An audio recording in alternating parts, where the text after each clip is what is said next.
Hey, welcome to an episode of Chad's Beer Reviews. Sean is back after a few months. Brief hiatus. Yeah. Well, we did the �奧𝗶𝐵eer back in September. I was the one behind the camera. Yeah. Well, we got a pretty special beer tonight. This came all the way from Minnesota. From actually two guys, Sean and Matt. So thanks, guys, for the beer. Not this Sean. Yeah, different Sean. Spells it different too. This is the Surly Brewing Company Furious. It's a IPA, 16-ounce cans, 6.2 at ABV, 99 IBUs. Ooh.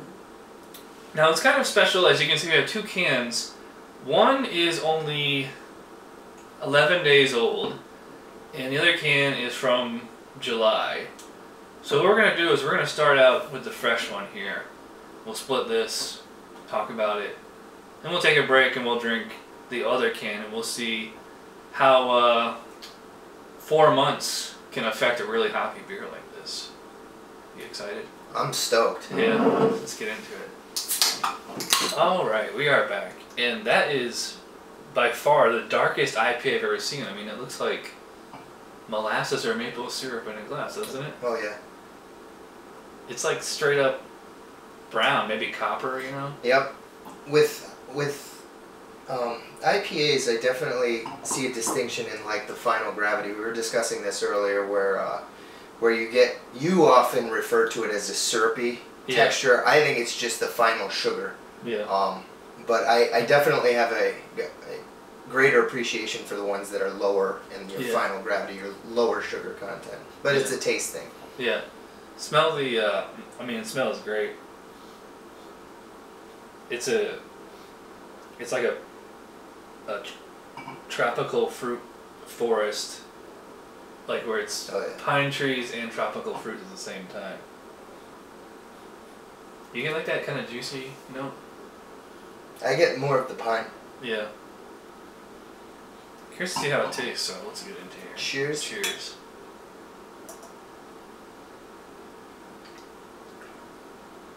They weren't kidding when they said 99 IBUs. Yeah, it's definitely plenty of bitterness all the way through, and nice kind of like refreshing, juicy quality through the middle. Do you taste the pine at the end? Yeah, kind of like a sticky, piney aftertaste. Yes, that's definitely how I'd characterize it. It's not very bitter up front though. Up front it's kind of mild, kind of gentle. And the bite of it, I mean, it's typical for an IPA bite to taper off after the initial sip. Yeah. But this is definitely a lot more palatable in the second, third, fourth sip. Yeah. Well, that's cause it's also because your palate literally gets used to it. This is definitely more of like an East Coast style IPA with the pininess. I mean, there's definitely that kind of California tropical fruit juice quality in there, but it's more of the stickier. It's interesting because it's like that sticky kind of taste, but the body itself, like the mouthfeel, is kind of thin and very smooth. Yeah, I get very little citrus.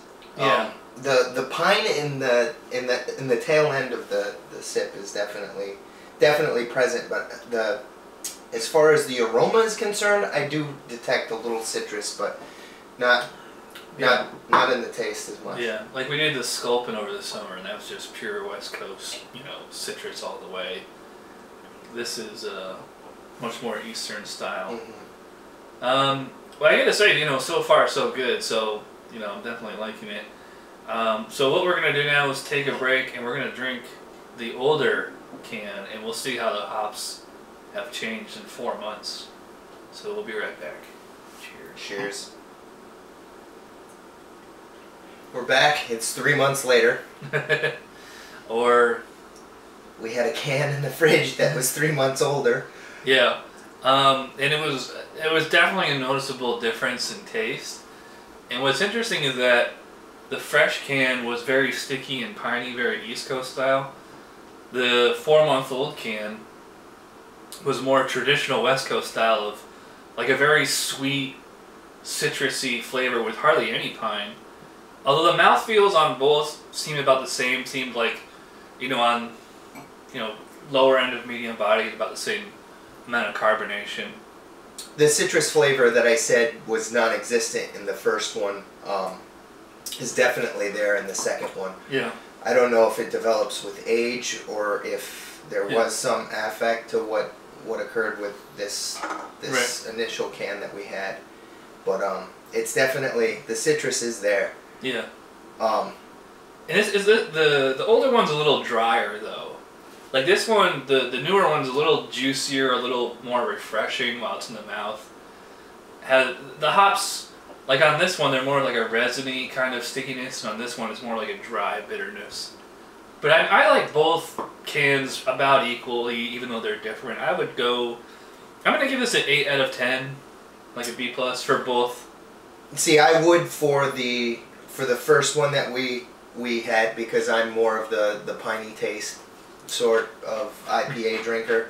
I would go with an 8 for the first one and maybe a 7.5 for the second one, depending upon this. The second one that we had is definitely, for me, more of a summer type beer, where like the last one that we reviewed, where I said, I'd enjoy it by the pool, that sort of thing.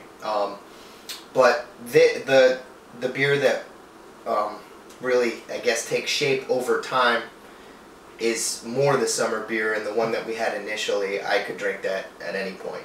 Any point. And it's, what was it, baby? It's only 6.2. So it's not like a big, huge beer. You definitely could throw back a couple of these. Right. It's at 99 IBUs, though. It doesn't really seem like that bitter. I mean, to me, it's what it seems like. As you can see, Chad has also cut us some sharp cheddar cheese with some wheat thins to sort of accompany the Takes beer. the edge off. It does take the edge off. Sharp cheese and hoppy beers are fantastic, but we're going pretty long here, so thanks to Sean for coming over and helping me drink this. Thanks to Sean and Matt in Minnesota for sending me the beers. Thanks to you guys for watching, so we'll see you next time. Cheers. Cheers.